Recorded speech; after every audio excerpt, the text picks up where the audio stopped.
Sudah tahu belum? Ada bank emas atau bullion bank pertama di Indonesia. Jadi, kita bisa beli emas, simpan emas, nabung emas, deposito emas, sampai mengajukan pinjaman dengan jaminan emas. Yuk kita bahas lengkapnya.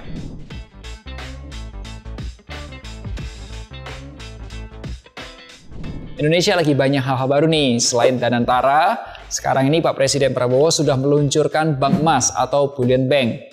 Sebagai perencana keuangan, dari dulu aku tuh mempertanyakan kenapa sih kita tuh tidak menggunakan emas sebagai sistem simpanan, deposito atau pinjaman gitu. Karena praktek keuangan menggunakan emas itu menurutku bisa jadi lebih fair loh. Nah, video ini agak panjang, jadi relax saja, nontonnya sambil nyemil-nyemil boleh. Karena yang pertama kita akan bahas kenalan dulu nih dengan bank bullion itu apa sih. Kedua, siapa nih yang diuntungkan dengan adanya bank emas. Dan ketiga, seperti apa sih bank bullion di Indonesia. Yuk kita mulai. Jadi Rabu 26 Februari 2025, Pak Presiden Prabowo itu sudah meresmikan bank emas atau bank bullion pertama di Indonesia. Di Indonesia itu ada dua perusahaan yang mendapatkan izin dari OJK untuk menjadi bank emas. Ada PT Pegadaian Persero dan juga ada PT Bank Syariah Indonesia, TPK. Kodenya sahamnya apa? BRIS. Menurut kamu nih, siapa yang lebih gede? Pegadaian atau Bank Syariah Indonesia? Tulis di kolom komentar ya.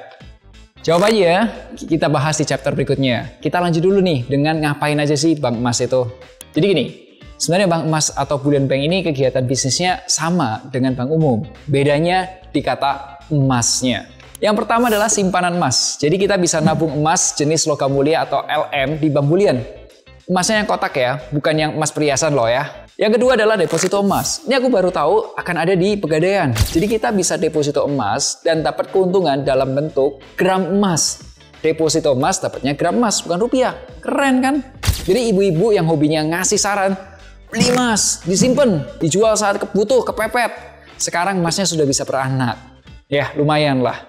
Nanti kalau ada informasi lebih lanjut mengenai deposito emas, aku akan share ya di YouTube channel finansialku.com. Subscribe makanya. Berikutnya adalah pembiayaan emas. Sejauh ini yang aku tahu di Pegadaian sudah ada ya namanya Gadai Emas. Intinya apa? Emasnya kita sekolahin, dapat pinjaman. Ketika sudah punya uang, kita tebus lagi emasnya. Apakah ke depannya ada KPR nih dengan emas? Keren juga sih kalau ada ya. Berikutnya adalah perdagangan emas. Ini juga layanan yang sudah ada di Pegadaian. Bank Syariah Indonesia juga punya dan bank pada umumnya juga punya. Intinya ya kita bisa beli, kita bisa jual emas logam mulia. Ya tentunya ada spread antara beli dan jualnya. Terakhir, jasa penitipan emas. Salah satu layanan yang dicari ibu-ibu yaitu adalah Safe Deposit Box atau SDB. Jadi ibu-ibu, mak-mak nggak perlu pusing lagi nih cari SDB buat nyimpan emas. Karena sudah ada tempat penitipan emas yang aman di bank emas atau bullion bank. Jadi di bank emas atau bullion bank ini kita sudah bisa beli emas, jual emas, nitip emas, simpanan emas, deposito emas, pinjaman emas. Keren nggak tuh? Kalau keren kasih like-nya dulu dong. Menurut kamu siapa yang diuntungkan dengan adanya bank emas? Kita lanjut ke chapter berikutnya. Chapter 2. Siapa yang diuntungkan dengan bank emas? Jadi menurut sumber dari Tempo, itu ada banyak pihak yang diuntungkan dari bank emas. Contohnya apa? Pemerintah, industri pengelolaan emas, bank dan masyarakat yang memiliki simpanan emas. Gini, kita bahas satu-satu. Dari segi pemerintah, Pak Prabowo itu mengatakan, selama ini emas Indonesia itu banyak tambang, tapi produknya dikirim ke luar negeri. Nah, diharapkan dengan adanya bullion bank, emas kita itu masih di dalam negeri. Menurut Pak Ahmad Nasrullah, beliau adalah Kepala Departemen Pengaturan dan Pengembangan Lembaga Pembiayaan Perusahaan Modal Ventura dan Lembaga Keuangan Mikro dan Lembaga Jasa Keuangan lainnya OJK. Panjang ya Pak. Ini, bank bullion dapat menghemat devisa karena perusahaan manufaktur emas itu cari emas di sini susah. Ekspor kita bentuknya biji emas dan impor emasnya batangan. Jadi ada defisit ekspor impor. Kenapa emas yang ada di masyarakat tidak dioptimalkan? Nah, selain pemerintah, siapa lagi nih yang diuntungkan? Bank Sentral atau Bank Indonesia itu semakin memiliki daya dalam menjaga kestabilan moneter melalui jual beli emas di bank bullion. Kemudian ada industri perhiasan, karena mereka dapat membeli emas dari bullion bank. Dan pihak lain yang diuntungkan adalah industri tambang emas. Operator tambang itu bisa mendapatkan sumber pembiayaan proyek karena apa? bank emas dapat menjadi penjamin untuk pembiayaan proyek yang berkaitan dengan produksi emas. Dan bank emas juga dapat meminjamkan emas kepada perusahaan tambang dalam bentuk forward hedge contract. Menurutku, kita sebagai masyarakat juga diuntungkan dengan kegiatan bank emas. Ya, siapa sih yang nggak mau deposito emas dapatnya gram gitu? Aku baru sadar ternyata di dunia sudah banyak bank emas. Nggak usah jauh-jauh deh, negara tetangga, Malaysia. Itu ada namanya Maybank, CIMB, dan Public Bank yang menjalankan kegiatan bank emas atau bullion bank. Kalau di Indonesia gimana? Saat ini ada dua perusahaan yang memiliki izin usaha sebagai bank emas atau bullion bank, yaitu Pegadaian dan Bank BSI. Ya, seperti yang kita tahu lah, pada tahun 2021, BRI menjadi pemegang saham Pegadaian. Boleh dibilang, Pegadaian sekarang ini menjadi anak perusahaan dari Bank BRI. Nanti 1 April 2025, Pegadaian itu akan genap berusia 125 tahun. Memiliki lebih dari 3.000 kantor dan unit pelayanan di seluruh Indonesia. Kalau Bank Syariah Indonesia itu ya gabungan dari 3 bank syariah besar, yaitu BRI Syariah, Mandiri Syariah, dan BNI Syariah di tahun 2021. Bank Syariah Indonesia atau BSI itu juga menjadi perusahaan publik yang sahamnya sudah diperdagangkan di Bursa Efek Indonesia. Kode sahamnya adalah BRIS. Dan dalam waktu 5 tahun kenaikannya mencapai 13 kali lipat. Gila. Apakah saham BRIS akan melesat naik lagi ketika menjadi bank bullion? Bagaimana menurut pendapatmu? Tulis kolom komentar ya. Kita coba adu beberapa data keuangan di Pegadaian dan di BRIS ya. Pertama kita lihat dari segi aset BRIS. BRIS memiliki jumlah aset yang lebih besar, kurang lebih 1,5 kali lipat dari Pegadaian. Nah pada tahun 2024 aset BRIS itu bahkan mencapai 409 triliun dan aset Pegadaian 103 triliun rupiah. Kalau dilihat dari kewajiban perusahaan, BRIS memiliki kewajiban yang lebih besar juga daripada Pegadaian. Sama seperti asetnya, kewajiban BRIS lebih besar 1,5 kali lipat dari Pegadaian. Kalau dari segi penghasilan, ternyata Pegadaian mampu mencetak penghasilan atau revenue yang lebih besar daripada BRIS. Dari tahun 2021 sampai tahun 2023, penghasilan Pegadaian itu kurang lebih 1,2 kali lipat dari BRIS. Tapi kalau kamu lihat, di tahun 2024, itu terjadi percepatan kenaikan penghasilan dari Pegadaian. Ada apa sebenarnya? Kalau menurutku, wajar.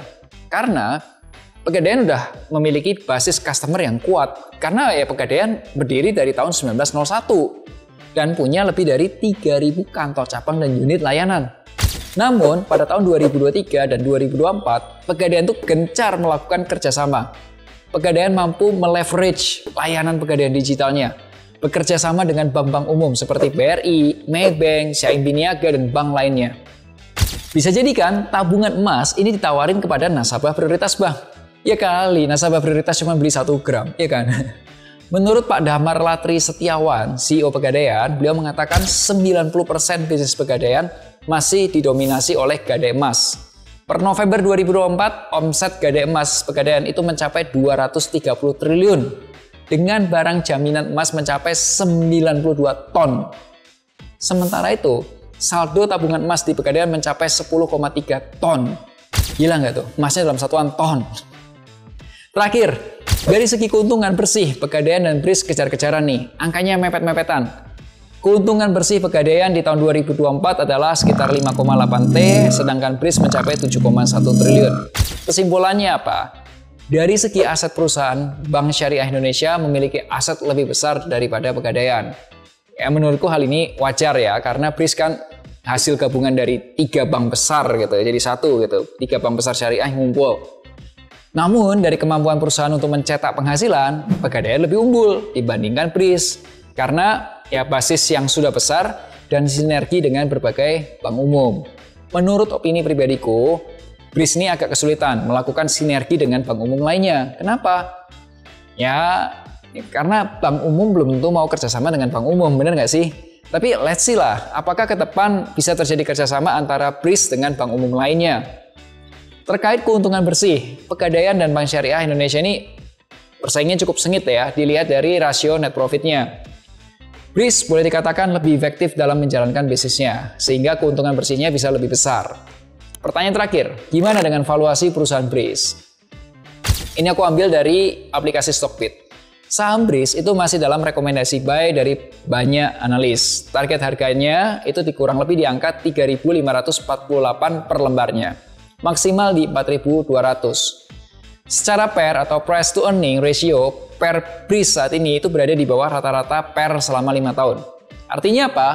Ya masih ada kesempatan untuk mendapatkan keuntungan. Namun, saya pribadi nih belum nyaman untuk bisa masuk BRIS dengan harga saat ini. Karena apa? Diskon atau margin of safety-nya masih belum cukup besar. Jika dilihat dari PBV Bank atau price to book value-nya, tampaknya PBV BRIS ini sekarang berada di rata-rata deh. Nah, saran saya jangan melihat PBV yang mencapai 57 atau 98-an. Karena kondisi tersebut itu terjadi pasar euforia dengan berita merger 3 bank syariah besar gitu. Tapi setelah konsolidasi, normal PBV band-nya itu di range 2,1 sampai 2,9 kali lipat. Oh ya, kalau kamu mau berinvestasi tapi masih ragu-ragu karena mungkin perlu pendapat dari ahli yang lebih objektif, kamu dapat berkonsultasi mengenai investasi dengan perencana keuangan finansialku.